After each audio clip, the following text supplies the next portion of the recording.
A paz do Senhor Jesus, aqui é pastor Diego Lopes, da Igreja Arca de Deus dos Últimos Dias.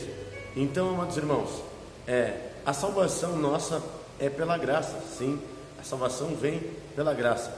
A graça é o amor imerecido, que o nosso Senhor Jesus morreu na cruz por mim e por você, para nos salvar. Mas os pastores aí estão mentindo, o pastor da sua igreja te mentiu ou nunca te explicou acerca da graça. Então, este vídeo é para você que quer saber aquilo que é a verdadeira graça. Qual que é verdadeiramente a graça do nosso Senhor Jesus mediante as Escrituras. Fique conosco e veja esse vídeo em nome de Jesus.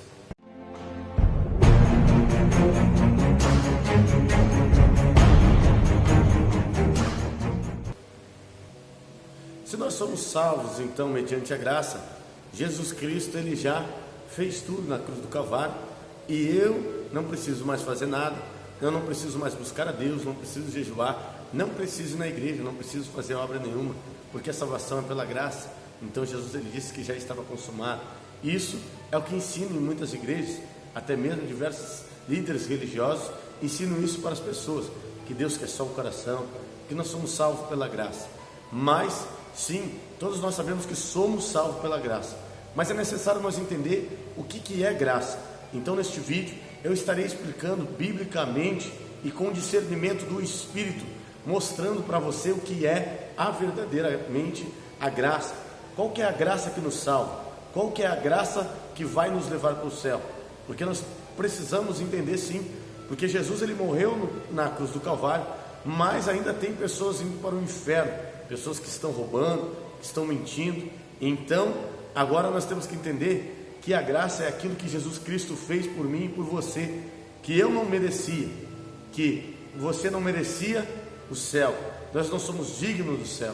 Então Jesus Cristo, Ele morreu por conta do meu pecado, por conta do seu pecado, mas agora é necessário que a gente venha até Ele e nos entregue até Ele a nossa vida, para que sim, Ele venha levar agora os nossos pecados.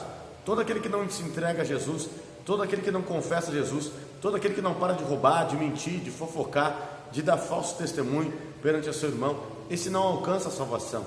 Então, amados irmãos, a gente tem que entender qual é o real sentido da graça. Lembra que Jesus, Ele morreu, ressuscitou, e ao ser ressuscitado recebeu um corpo glorificado.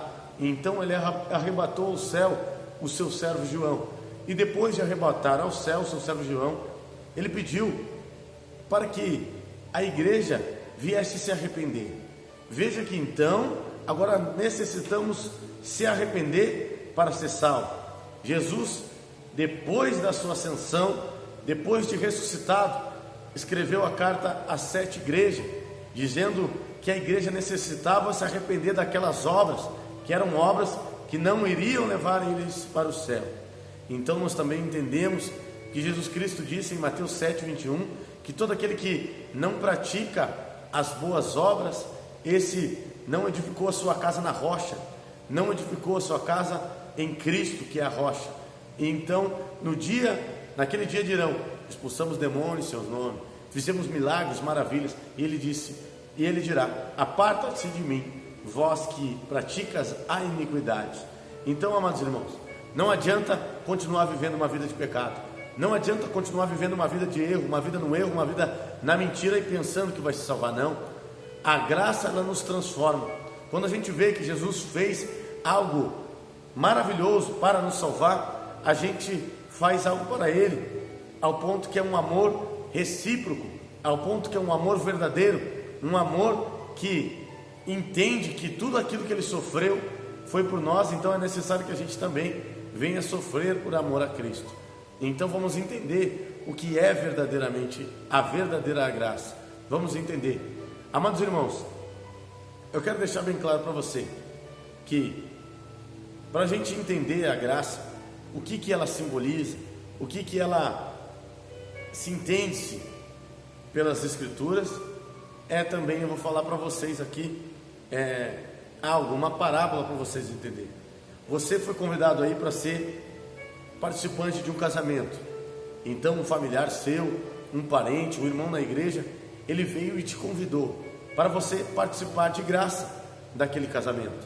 Então ele vai te dizer o dia do casamento. Então você vai ter que preparar para ir naquele dia lá naquele casamento. Então, para você ser participante agora daquele casamento, daquela festa que você foi convidado de graça, você vai ter que se preparar. Você também vai ter que se locomover até lá.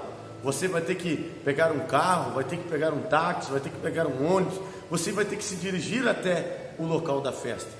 Assim também é a graça alcançada diante da nossa vida. Jesus, ele nos convidou a ser participante da boda do Cordeiro, de participar, de ceiar no céu, de ser participante da salvação. Mas é necessário que a gente nos prepare, é necessário que a gente vá até Ele, é necessário que a gente vá até Jesus, se humilhe, é necessário que a gente se limpe, se lave, tome um banho assim, para participar desta festa, para participar da salvação. Veja que não é somente cruzar os braços, não é somente largar e achar que Jesus Cristo fez tudo e tu não precisa fazer nada. Então é isso que estão explicando para você, que é o errado, que não estão explicando uma graça efetiva, verdadeiramente conforme a Bíblia. Vamos ver o que a Escritura de Deus nos fala acerca da graça. Vamos ver. Olha só, amados irmãos, não importa o que o teu pastor vai te falar, não importa o que o líder da tua igreja vai te falar, o importante é aquilo que está escrito na Bíblia. O importante é o que diz a Escritura para a minha vida e para a sua vida.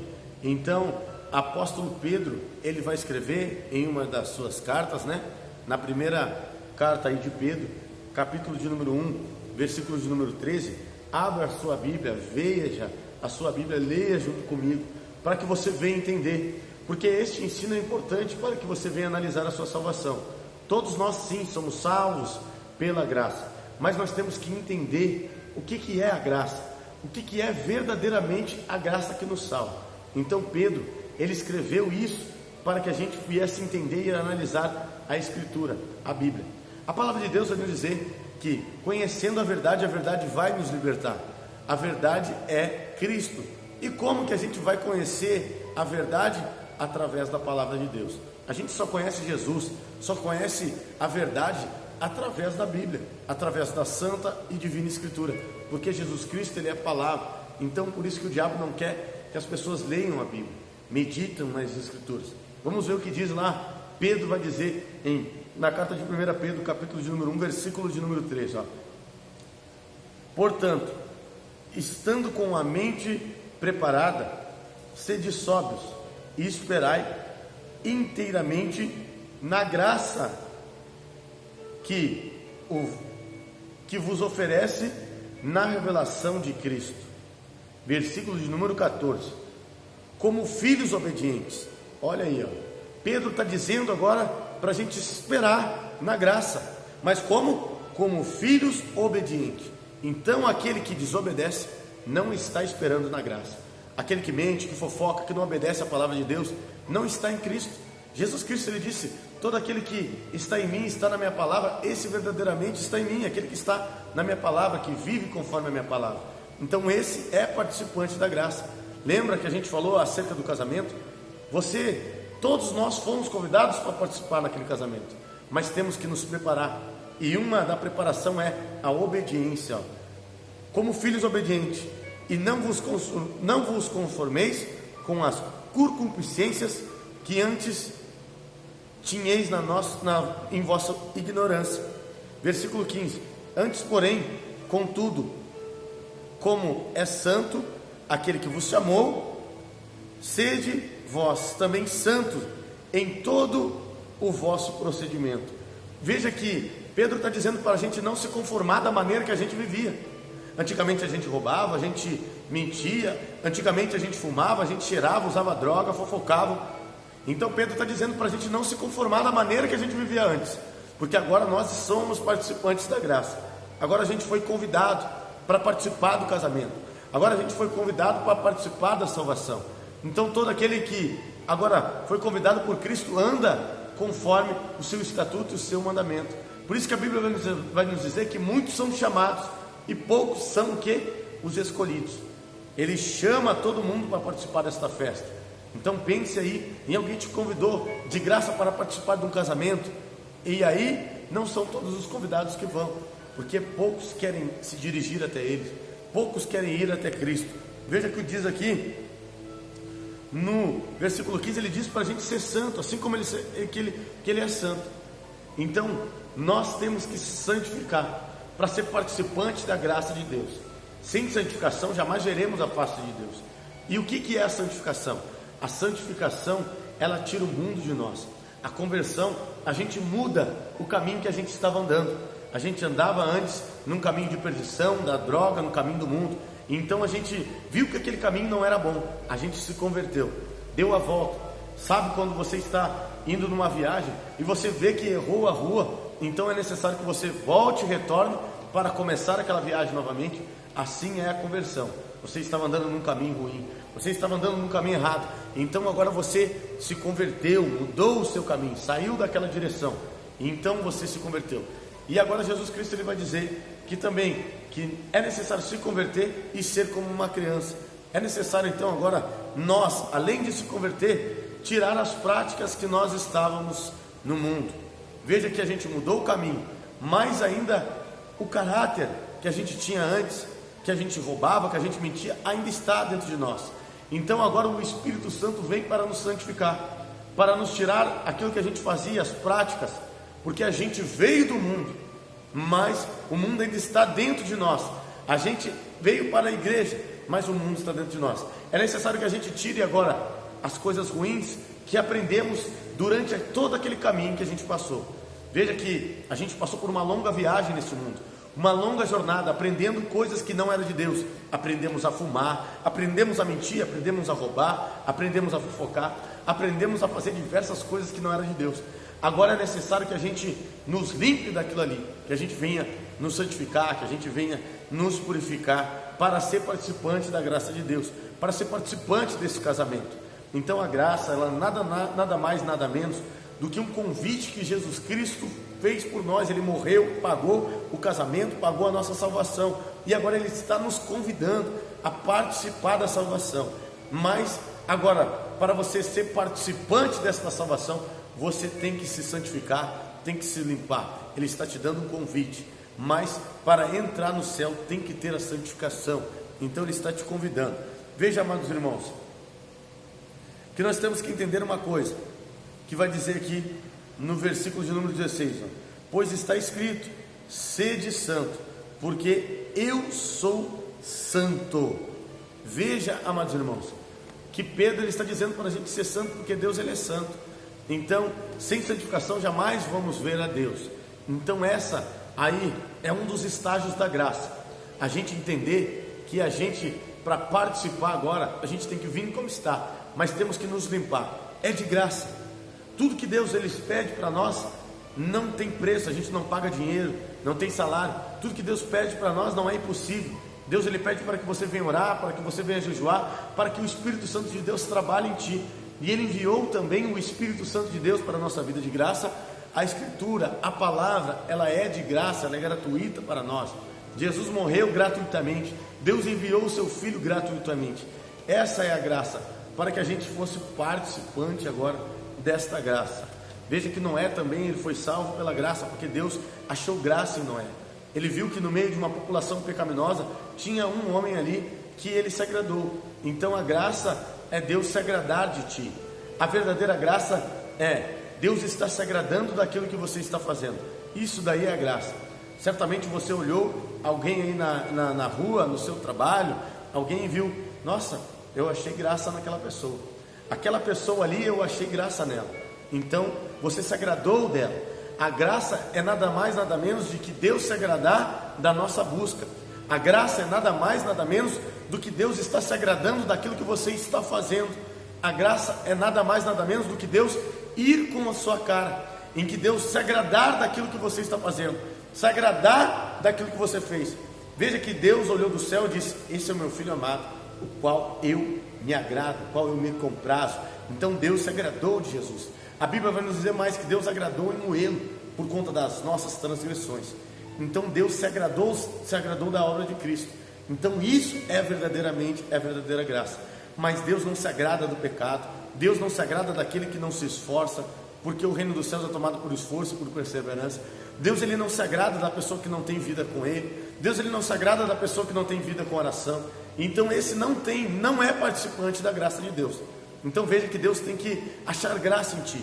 Deus achou graça em Noé e falou: Noé, constrói uma arca, porque eu me agradei e vou salvar tu e sua família. Veja que Deus ele achou a graça. Mas Pedro ele escreve esta carta resumindo tudo isso. Então ele vai nos dizer aqui, agora lá no final, em 1 Pedro, no último versículo lá, no último capítulo, ele vai nos dizer por que ele escreveu a Silvana. Olha só, vamos ver. Olha só, Pedro, ele escreve toda uma carta dizendo a referência aí de como o homem deve se portar, de como a mulher deve se portar, e no final ele deixa escrito o porquê da carta, que está lá em 1 Pedro capítulo de número 5, versículo 12. Portanto, por meio de Silvano, vosso fiel irmão, como o considero, escrevi resumidamente, exortando e testificando que esta é a verdadeira graça de Deus. Nela estáis firmes. Veja que Pedro escreve a carta agora de 1 Pedro capítulo número 5, dizendo que essa aqui é a verdadeira graça. Ser santo como ele é santo, não andar mais como no mundo, se os maridos coabitar com a sua mulher com sabedoria. Veja que tem aqui então nesta graça que é verdadeiramente a verdadeira graça, que está escrito na Bíblia, não que o teu pastor te ensinou dizendo que não precisa fazer nada, que é favor imerecido, que isso não precisa mais nada. Não, sim, nós temos que fazer algo, nós temos que nos santificar. Pedro ele disse, e ele diz mais ali que ele está escrevendo através de Silvano, resumidamente exortando e testificando. Testificando é dizer, eu testifico, eu estou falando que esta é a verdadeira graça. Que então, nessa graça aí que tu tem que ficar firme, porque os homens estão pervertendo a graça, os homens estão mudando a graça, já estavam naquela época já pregando uma outra graça que não era verdadeira. Então Pedro ele escreveu uma carta exortando, dizendo à igreja que isso é a vontade de Deus. Ele vai dizer a vida segundo a vontade de Deus. Ele vai dizer para os jovens. Então você leia toda esta carta e no final você vai ver que Pedro estava dizendo que essa ali era verdadeiramente a verdadeira graça. E nessa graça aqui que tu vai se salvar. Nós somos salvos por esta graça, a graça que está descrita na Bíblia, não pela graça que estão ensinando, não pela graça que estão dizendo aí para os pastores, não pelas graças que teus pastores estão te ensinando, que tu pode continuar ainda andando da mesma forma. E Pedro ele vai dizer também como as mulheres devem andar. Pedro ele vai dizer tudo ali, e que essa é verdadeiramente a graça. Ele fala das maquiagens, ele fala que a mulher tem que andar não com um brilho interior, mas sim com um brilho exterior, que é o brilho do Espírito Santo. Tem que andar com um brilho interior, que é o brilho do Espírito Santo, não um brilho exterior, em joias, adornos. Então, amados irmãos, essa aqui é a verdadeira graça. Mas sabe o que está acontecendo nos dias de hoje? Aquilo que Judas falou. Judas, no capítulo de número 1, ele vai dizer que os homens perverteram a graça, se entronizaram no meio de nós e pregaram um outro evangelho que não é a graça verdadeira, que eles transformaram agora em libertinagem, dizendo que tudo pode, porque nós somos salvos pela graça. Vamos ver se está escrito então em Judas, capítulo de número 1. Abra sua Bíblia aí e vem comigo acompanhar. Olha só que Judas vai nos escrever aqui no livro de Judas, porque ele teve cuidado em escrever, porque isso já estava acontecendo naquele tempo. Estavam falando que não precisava fazer nada, que viviam nas mesmas práticas, da mesma maneira, conseguiriam alcançar a salvação. E Judas vai dizer, no capítulo de número 1, versículo de número 3, amados, enquanto eu empregava toda a diligência para vos escrever acerca da salvação, que nos é comum, senti a necessidade de vos escrever, exortando-vos a batalhar pela fé que de uma vez por todas foi entregue aos santos. Veja que tem que batalhar pela fé acerca da salvação. Então foi dada para quem? Para os santos. Olha só o que ele vai nos dizer no versículo de número 4. Pois certos homens se entronizaram descaradamente, os quais desde a muitos estavam destinados para este juízo. homens ímpios que converteram em libertinagem a graça do nosso Deus e negam o nosso único soberano e Senhor Jesus Cristo. Veja, amados irmãos, que entrou homens ali que converteram, ou seja, mudaram a graça verdadeira de Jesus. Eles mudaram. Agora, mudaram em que? Libertinagem, liberando, em dissoluções, em algumas traduções, solvendo, liberando, fazendo o que tudo pode. É isso que aconteceu nos dias de hoje. Homens ímpios, homens que não são de Deus, homens que não são testemunho de Deus, que não dão bom testemunho de Deus, eles mudaram a graça de Deus, agora em libertinagem, dissolução, em coisas que tudo pode. Hoje nada mais é pecado, hoje qualquer um entra no céu. Nós vivemos no Brasil o pior evangelho, porque o brasileiro, ele adaptou agora a palavra para o povo do Brasil. O povo brasileiro, ele sempre arruma uma maneira de furar a fila do ônibus. O povo brasileiro sempre arruma uma maneira de furar a fila do banco. O povo brasileiro sempre arruma um jeitinho brasileiro para burlar alguma coisa, um documento falsificado. Isso o homem ímpio. Então fizeram isso agora. No evangelho brasileiro eles estão arrumando um jeitinho brasileiro de entrar no céu, mas não é desta maneira que entraremos no céu. Sabemos que lá é a nação santa, lavada e remida pelo sangue do Cordeiro. Então com jeitinho brasileiro não vai dar para entrar no céu. Com jeitinho brasileiro não entra no céu, dizendo que é de qualquer jeito, que é de qualquer maneira. Não, nós temos que entrar agora de uma maneira verdadeira. Nós temos que entrar com santidade, porque sem santificação jamais veremos a face do Senhor Jesus. Apóstolo Paulo vai nos dizer que a gente tem que nos manter de corpo, alma e espírito irrepreensível até a vinda da volta do nosso Senhor Jesus. Irrepreensível é aquele que não necessita de repreensão. Então temos que buscar a santificação, porque essa sim é a verdadeira graça. Fique na paz, que Deus abençoe a todos.